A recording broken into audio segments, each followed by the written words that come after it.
கோபுரம் டிவி நேயர்களுக்கு இனிய வணக்கம். இன்று பிறந்தநாள் காணும் மற்றும் மணநாள் காணும் அத்துணை சகோதர சகோதரிகளுக்கும் எங்களது இனிய வாழ்த்துக்கள். பாபாவின் ஆசிகளோடு பல்லாண்டு காலம் நீங்கள் எல்லா வளங்களும் செல்வங்களும் பெற்று நலமுடன் வாழ வாழ்த்துகிறோம். பாபா அழைக்கிறார்.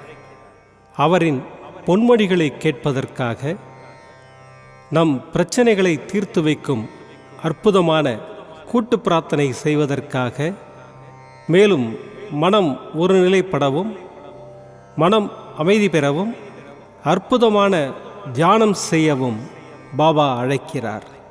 பாபா நம் கரங்களை பிடித்து அழைத்து சென்று அற்புதம் நிகழ்த்தவிருக்கிறார்.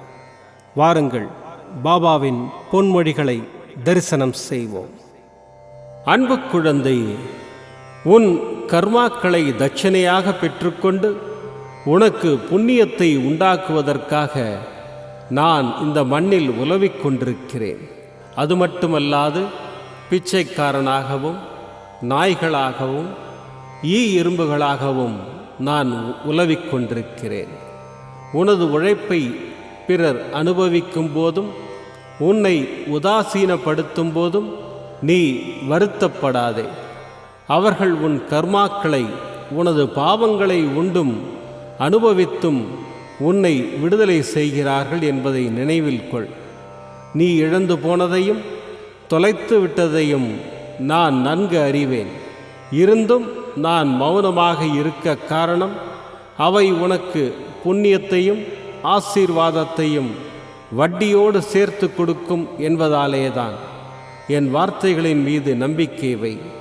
உன் அப்பா சாய் இருக்கிறேன், உனக்குள் தான் இருக்கிறேன் என்பதை திடமாக நம்பும்போது நான் உன்னில் இருப்பேன், உனக்கு உதவிகளை புரிவேன்.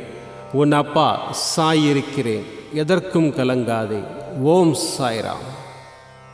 பாபாவின் அற்புதமான பொன்மொழிகளை தரிசனம் செய்தோம். அடுத்த நிகழ்வு கூட்டு பிரார்த்தனை. நம் மனநலன் சார்ந்த பிரச்சனைகளுக்காகவும் உடல் நலன் சார்ந்த பிரச்சனைகளுக்காகவும் மற்றும் நம் அனைத்து விதமான பிரச்சனைகளுக்காகவும் சாய்நாதரிடம் கூட்டு பிரார்த்தனை செய்வோம்.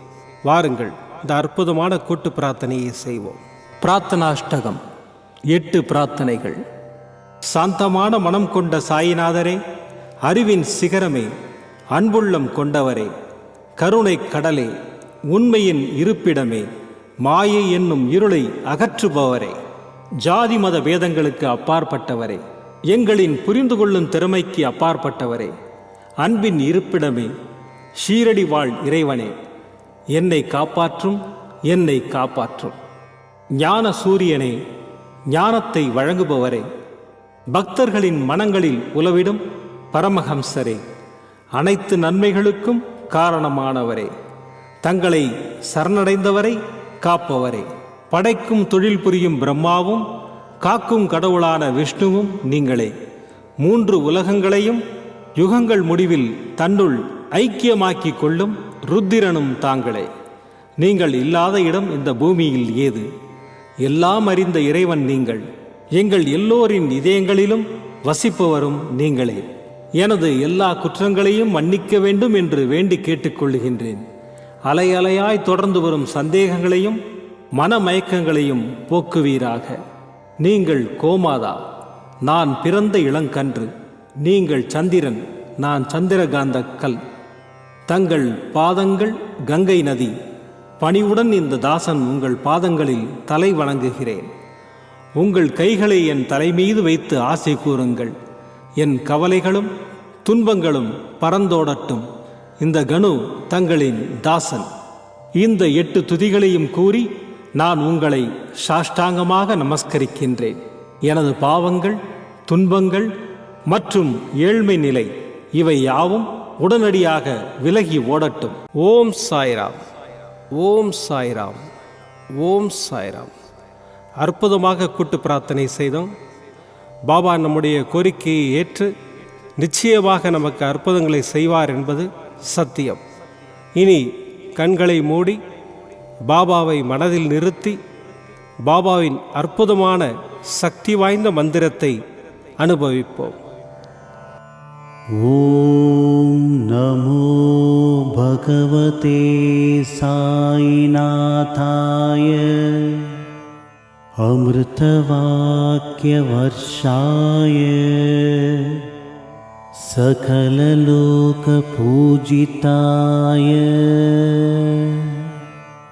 सर्वदोषनिवारणाय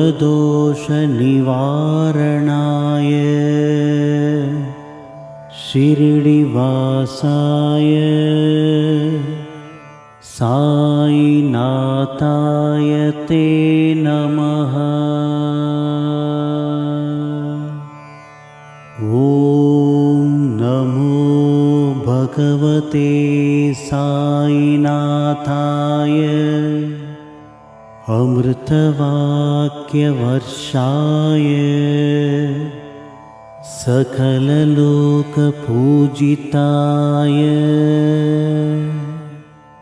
सर्वदोषनिवारणाय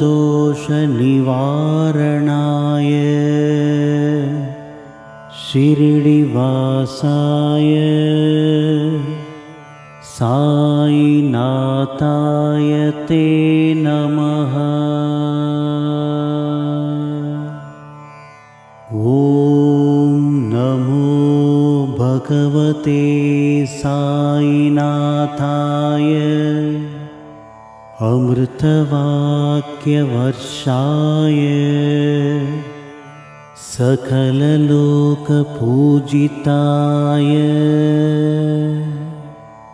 सर्वदोषनिवारणाय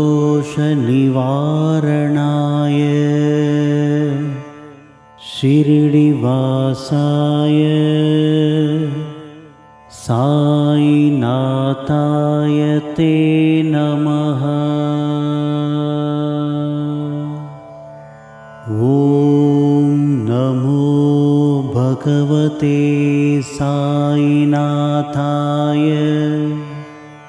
अमृतवाक्यवर्षाय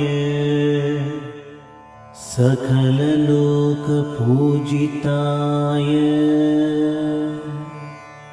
सर्वदोषनिवारणाय शिरडिवासाय साईनाथाय ते नमः। ॐ नमो भगवते साईनाथाय अमृतवाक्यवर्षाय सकललोकपूजिताय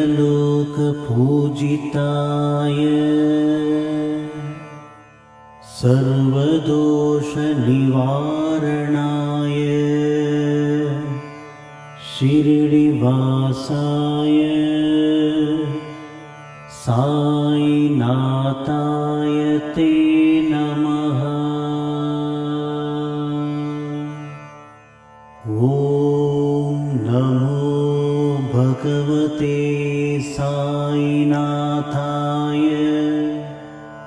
अमृतवाक्यवर्षाय सकललोकपूजिताय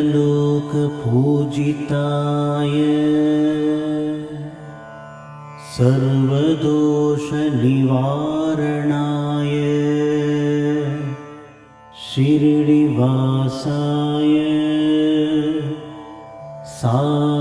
साईनाथाय ते नमः। ॐ नमो भगवते साईनाथाय अमृतवाक्यवर्षाय सकललोकपूजिताय सर्वदोषनिवारणाय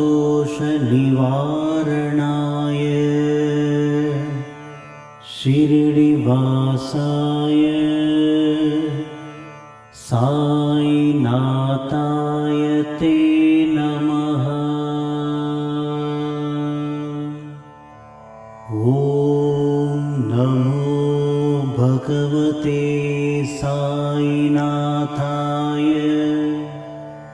अमृतवाक्यवर्षाय सकललोकपूजिताय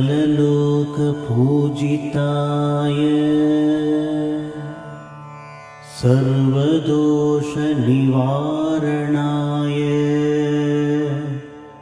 शिरडिवासाय साईनाथाय ते नमः। ॐ नमो भगवते साईनाथाय अमृतवाक्यवर्षाय सकललोकपूजिताय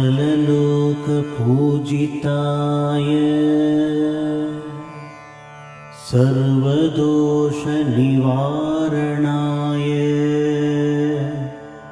शिरडिवासाय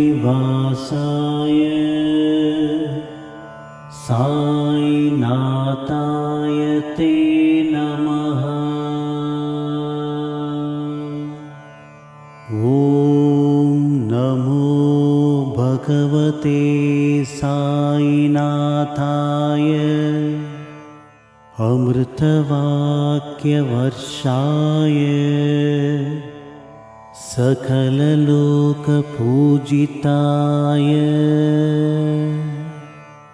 सर्वदोषनिवारणाय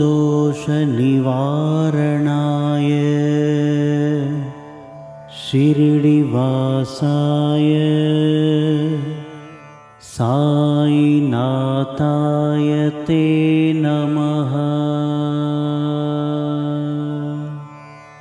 ॐ नमो भगवते साईनाथाय अमृतवाक्यवर्षाय सकललोकपूजिताय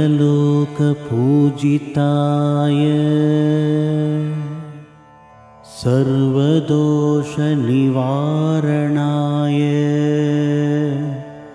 शिरडिवासाय साईनाथाय ते नमः। ॐ नमो भगवते साईनाथाय अमृतवाक्यवर्षाय सकललोकपूजिताय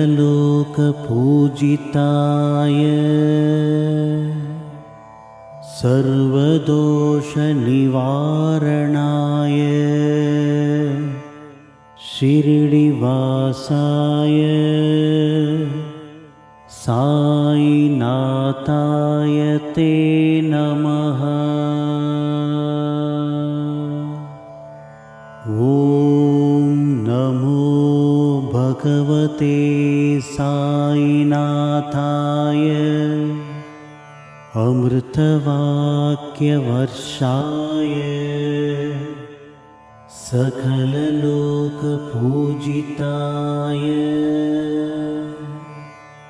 सर्वदोषनिवारणाय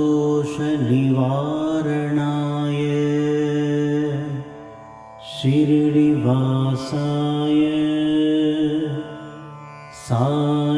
साईनाथाय ते नमः।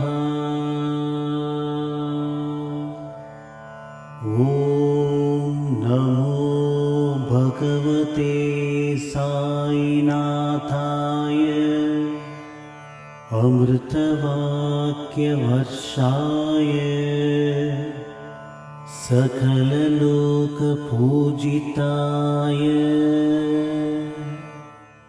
सर्वदोषनिवारणाय शिरडिवासाय साईनाथाय ते नमः। ॐ नमो भगवते साईनाथाय अमृतवाक्यवर्षाय सकललोकपूजिताय सर्वदोषनिवारणाय शिरडिवासाय साईनाथाय ते नमः। ॐ नमो भगवते साईनाथाय अमृतवाक्यवर्षाय सकललोकपूजिताय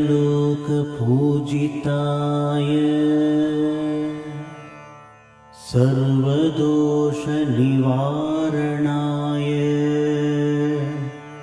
शिरडिवासाय साईनाथाय ते नमः। ॐ नमो भगवते साईनाथाय अमृतवाक्यवर्षाय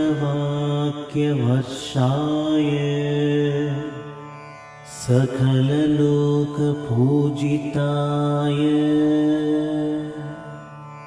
सर्वदोषनिवारणाय